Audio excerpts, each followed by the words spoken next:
오늘 하나님 주신 말씀은 출애굽기 40장 34절부터 38절까지 말씀입니다.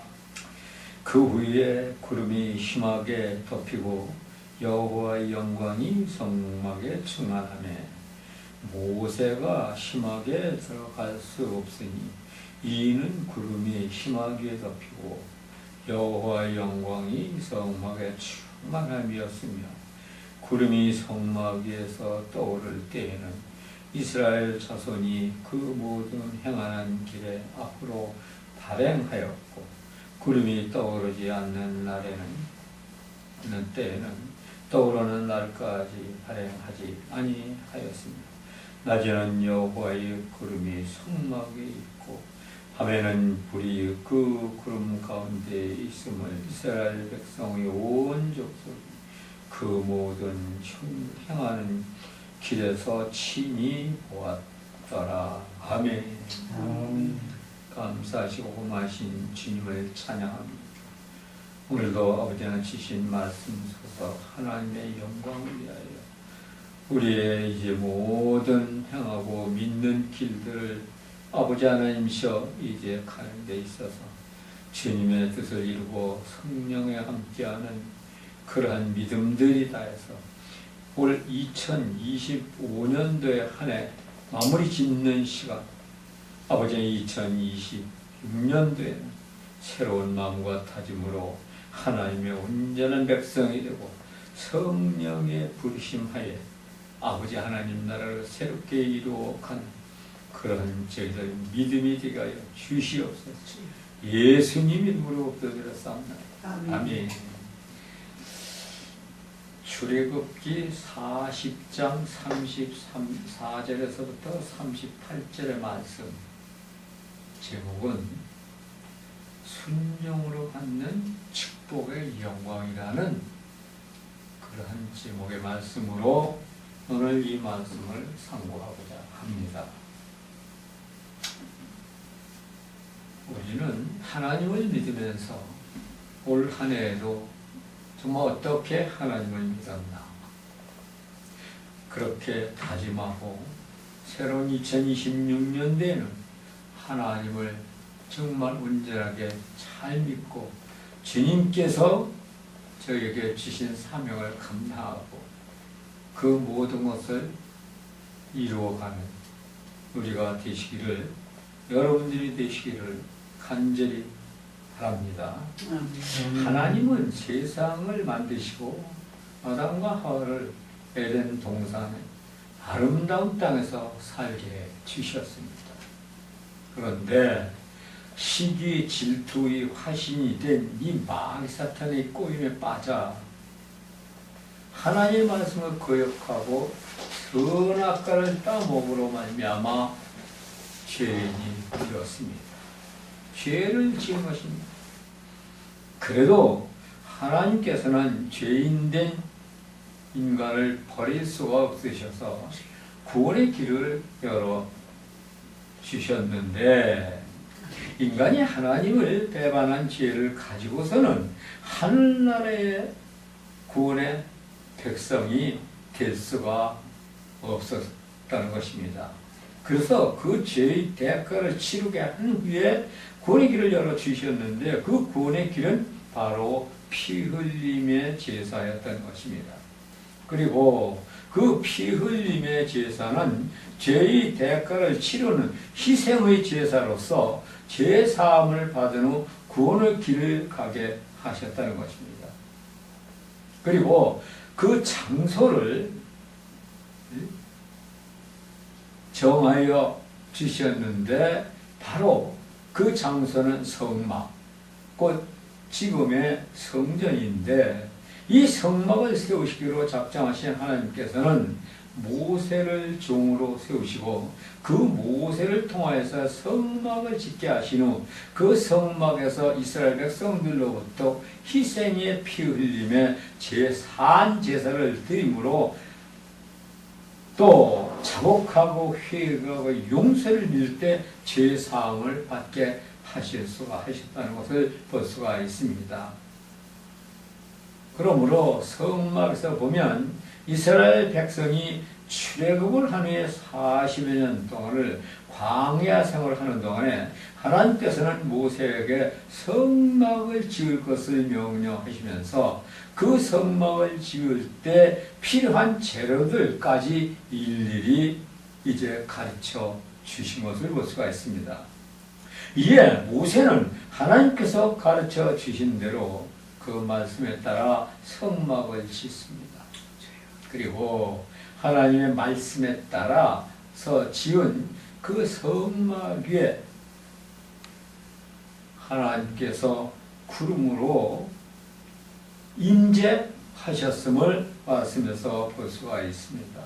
그럴 때 하나님의 임재로 말미암아 그 영광을 나타내심은 물론 모세의 영광도 같이 나타나게 하셨는데, 구약 성경에서 보면 하나님께서는 성막인 오늘날의 성전을 통하여 그 영광을 나타내심을 볼 수가 있는데, 그 영광을 나타나실 때는 반드시 하나님께서 들어쓰시는 하나님의 저 사람들을 그렇게 들어쓰셨으며, 또한 그들에게 영광을 나타내실 때는 하나님께서 직접 임재하셨음을 볼 수가 있습니다.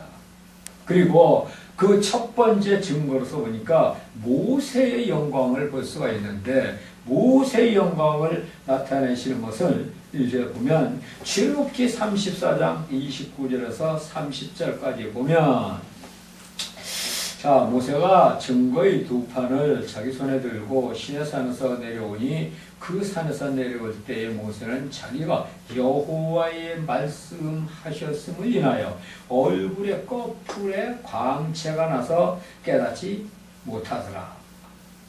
아론과 온 이스라엘 자손이 모세를 볼 때 모세의 얼굴에 꺼풀에 광채가 남을 보고 그에게 가까이 하기를 두려워하니, 그렇게 말씀을 하고 계신데, 모세가 시내산에서 하나님을 만나고 내려올 때 그의 얼굴에 꺼풀에 광채가 났다고 했습니다. 또 모세가 시내산에서 하나님과 대화를 할 때 하나님의 영광이 임함으로 그 얼굴에 광채가 났던 것입니다. 또 모세의 영광이 있어서 모세가 하나님의 지시하심을 이제 받고 성막 곧 성전을 지었더니 여호와의 영광이 임했다라고 했습니다. 구약 시대에는 성막으로, 신약 시대에는 성전으로, 그러므로 오늘날 이 시대에는 성도들도 성전에서 예배를 드림으로 하나님을 만나고, 기도로서 하나님과 대화를 하고, 찬양으로서 영광을 드립니다. 고린도전서 3장 16절 17절에 보니까 너희가 하나님의 성전인 것과 하나님의 성령이 너희 안에 거하시는 것을 알지 못하느냐? 누구든지 하나님의 성령을 더럽히면 하나님의 것을 멸시하시리라. 하나님의 성전은 거룩하니 너희도 그러하니라. 그렇게 하나님의 말씀을 받고 배우며 하나님의 뜻대로 살아가는 사람들은 하나님의 사람이 분명한 것입니다. 하나님의 사람이, 그리고 그 사람들에게는 하나님께서 성령으로 그 심령 속에 자정하시고 계시기 때문에 내 심령이 성전이므로 거룩하니 더럽히지 말라고 하시는 거예요. 성전, 이 심령, 하나님을 믿는 사람들은 거룩한 사람이기 때문에 그 모든 것 더럽히지 말라고 하신 것입니다. 우리는 하나님의 영광된 성도로서 모세의 얼굴에 영광의 광채가 우리에게도 나타나야 한다는 것입니다. 그러므로 그 영광의 광채인 빛을 세상에 나타내서 어둠의 세상을 비치고, 또 하나님의 광채를 널리 나타내는 그러한 삶을 살아야 하는 것입니다. 두 번째, 솔로몬의 영광인데, 자, 역대 7장 1절에서 3절까지를 보면 솔로몬이 기도를 마침에 불이 하늘에서 내려와서 번제물과 제물들을 사르고 여호와의 영광이 그 전에 가득하니 여호와의 영광이 전에 가득함으로 제사장이 전에 능히 들어가지 못하였고 이스라엘 모든 자손이 불이 내리는 것과 여호와의 영광이 전에 있는 것을 보고 박석간 땅에 엎드려 경배하며 여호와께 감사하며 가로되 선하시도다 그 인자하심이 영원하도다 하니라. 자, 솔로몬 왕이 성전을 지었을 때 여호와 하나님의 영광이 임했다고 했습니다. 이와 마찬가지로 오늘날 이 시대에도 하나님의 백성된 자들이 성전에서 신령과 진정으로 예배를 드릴 때 하나님의 영광은 물론 성전인 교회와 성도들에게도 그 영광이 임해야 한다는 것입니다. 오늘날 우리는 어떻습니까?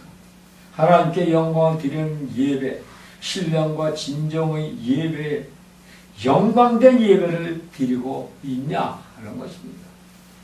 그렇게 예배를 드려야 됩니다. 요한복음 4장 24절에 보니까 하나님은 영이시니 예배하는 자가 신령과 진정으로 예배하십니다. 예배는 건성건성 드리면 안 되는 겁니다.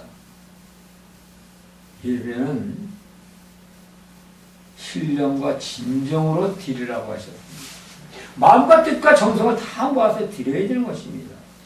하나님의 백성된 자들은 하나님께 예배를 드릴 때 형식적으로나 그 다음에 체면치레로 세상 사람들에게 보기 위한 그런 예배는 안 되는 것입니다.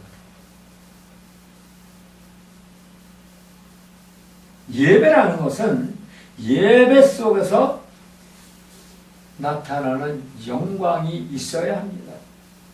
예배 드릴 때 하나님께 마음과 뜻과 정성을 다하여 신령과 진정으로 드리는 예배, 그러한 예배 속에 나타나는 영광, 그 영광을 하나님께서는 원하시고 계시다는 것입니다.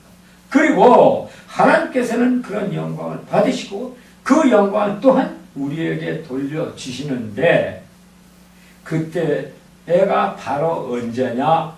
성령의 충만함을 입어 큰 은혜를 받는 예배. 바로 이 예배가 내가 신령과 진정으로 드리는 예배, 하나님께서 영광을 받으시고 그 영광을 또한 우리에게 돌려주시기 때문에 바로 우리가 성령의 충만함을 받고 큰 은혜를 입게 된다는 것입니다. 그러므로 예배라는 것은 반드시 어떠한 예배든지 그 형식을 떠나서 하나님께 신령과 진정으로 뜻과 정성과 마음을 다하여 드리는 예배가 되어야 할 줄로 믿습니다. 아멘. 자, 그 다음에 세 번째 보니까 성경에서 학계의 영광이 있습니다. 학계의 영광에서 보면 학계 1장 3절 4절 보니까 여호와의 말씀의 선지자 학계에게 임하여 가라사대 이전에 학무하였거늘 너희가 이때 편벽한 집에 거하라는 것이 가하냐 했고, 또 8절에서 보면 너희는 산에 올라가서 나무를 가져다가 전을 건축하라.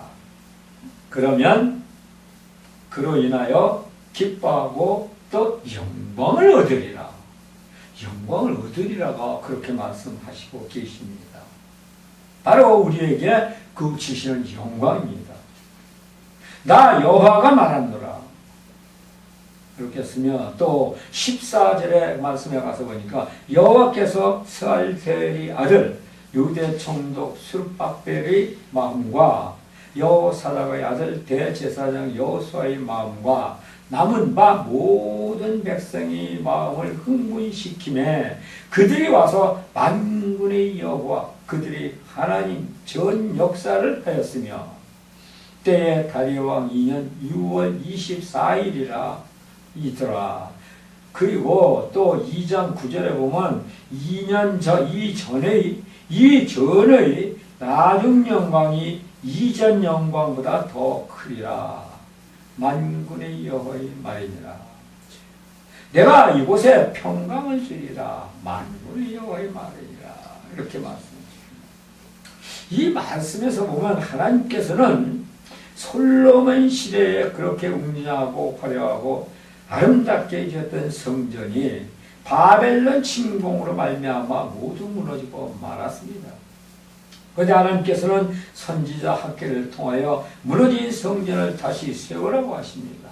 그리고 유대 총독과 대제사장과 유다의 모든 백성들이 합하여 힘을 합쳐서 무너졌던 성전을 다시 세우시니 하나님께서는 솔로몬 시대에 그렇게도 웅장하고 화려하고 아름답던 성전에 나타났던 영광보다 더 큰 영광을 나타내셨다는 것을 볼 수가 있습니다. 사람은 말입니다. 추억을 먹고 살아간다고들 합니다. 지난날 과거에는 열심히 믿었던 그런 하나님의 백성 성도였는데 무엇 때문에 오늘 갑자기 시험이 들고 상처받고부터 넘어지고 교회를 떠납니다. 방황을 합니다. 왜 그럴까요? 이것은 반드시 그 자기가 섬기는 하나님의 신과 만나지를 못했기 때문입니다. 그 만날 때가 문제야. 예배에서 만나야 되는데 예배에서 못 만나는 것입니다. 그럼 왜 예배에서 못 만나느냐? 하나님의 사람을 만들지 못하게 하는 악한 것들의 계교 때문입니다. 그 악한 것이 거짓에 속고 미혹에 넘어지는 것입니다. 에베소 6장 12절을 보면 우리의 씨름은 혈과 육에 대한 것이 아니요 정사와 권세와 어둠의 세상 주관자들과 하늘에 있는 악한 영들에 대함이라. 어둠의 주관자들인 악한 영들의 속아 넘어간 것을 말씀하시고 계십니다. 속지 말아야 한다는 것입니다. 상처받고 시험 들지 말고 미혹에 속지 말며 교회를 떠나고 방황을 하지 말아야 한다는 것입니다. 다윗 왕 때 그렇게도 강대하고 번성했던 나라, 저 중동의 여러 나라와 애굽까지 그리고 주변의 속국 나라들로부터 조공을 받으며 부자 나라로 강대한 나라, 풍성을 누리던 유대 백성들이 이스라엘 그 나라가 솔로몬 왕은 아버지인 다윗 왕으로부터 물려받아 그 강대함과 풍성함으로 세상에서 가장 아름답고 웅장한 성전을 지어 하나님께 드렸습니다. 그로 말미암아 성전에서는 하나님께서는 영광 중에 임하셨고 좌정하셨으며 또한 그 영광을 솔로몬에게도 나타나게 하셨습니다.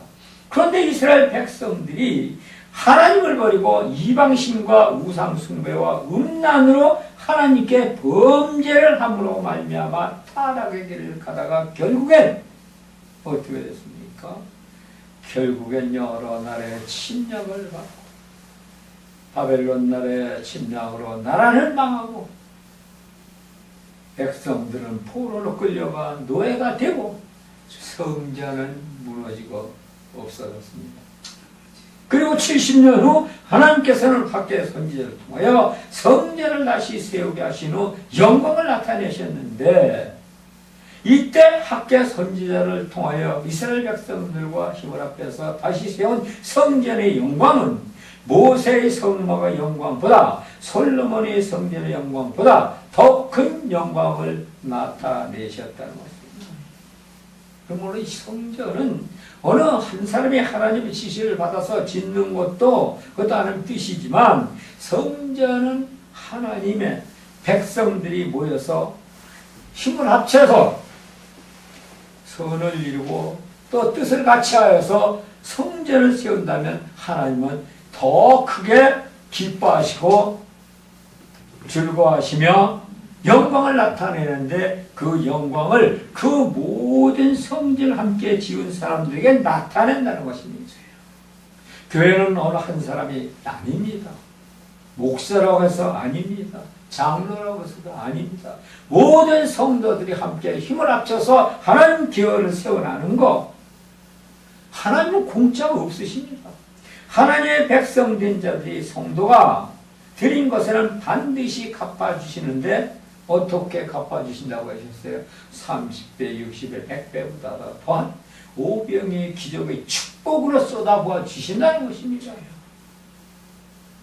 그리고 그렇게 하나님을 믿고 가는 자기 백성들에게는 끊임없는 사랑을 베풀어 주심은 물론 언제 어디에서 인자하심과 차별하심으로 자기 백성 한 사람 한 사람 모두 다 천하보다 귀하게 여기심 그리고 지켜주신다는 것입니다. 얼마나 큰 은혜입니까? 얼마나 큰 사랑입니까? 그러나 우리 인간들은 악한 마사탄의 영을 받아 은혜를 모른다는 거예요. 은혜를.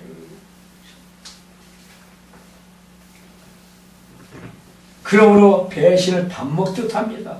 주님께서는 배신을 밥 먹듯 하는 우리를 그래도 끝까지 사랑하셔서 범죄한 우리를 죄에서 해방시키시고 죽음에서 구원하시기 위하여 그 모진 고통을 다가시면서까지 십자가의 핏값으로 우리를 구원하셨습니다. 이 얼마나 큰 사랑과 은혜입니까? 세상에서 그 어떤 사람이 이러한 사랑과 은혜를 상대방에게 줄 수가 있습니까? 그런데 우리는 아무 대가 없이 그렇게 큰 사랑과 은혜를 베풀어 주시는 그분을 얼마나 많이 배반을 합니까?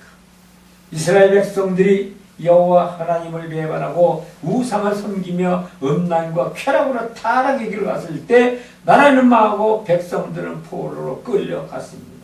그리고 노예가 됐습니다. 얼마나 안타깝고 슬프고 원통한 일입니까?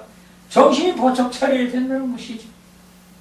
우상과 쾌락의 미혹으로 속으며 타락으로 이끌어가는 악한 영들 마귀사탄의 미혹에 달콤한 속삭임에 넘어가지 말아야 한다는 것입니다. 육신의 쾌락과 정욕, 우상과 쾌락의 미혹으로 속으며 타락으로 이끌려가는 악한 영 마귀사탄에 넘어가죠. 그 악한 년들은 우리의 모든 것을 거짓으로 속인다는 것입니다. 그래서 여기에 속지 말아야 합니다. 따라가지도 말아야 합니다. 적어도 하나님의 백성들은 구원받은 성도라면 예수 믿고 구원받은 자답게 하나님 백성으로서 성도답게 주님의 영광을 드리는 그러한 삶을 살아야 하고 그런 믿음을 가져야 된다는 것입니다. 그리고 그분께 항상 영광을 돌려야 됩니다. 미혹에 속이며 거짓의 죄악으로 삶을 살지 말아야 합니다. 어리석은 삶을 살지 말아야 한다는 것입니다.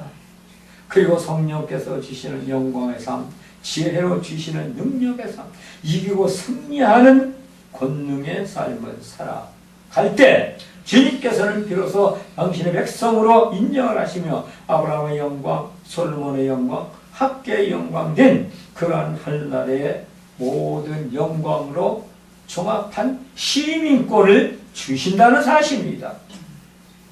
그러므로 우리 모두는 오늘의 말씀에 듣고 말씀의 영안이 활짝 열려서 다시 한번 깨닫고 다시 한번 지혜롭게 하나님을 믿는 그런 새로운 다짐으로 2026년을 가서 부끄러움 없는 2020년대에 축복받는 하나님 믿는 백성들이 다 되시를 주님의 이름으로 축복드립니다.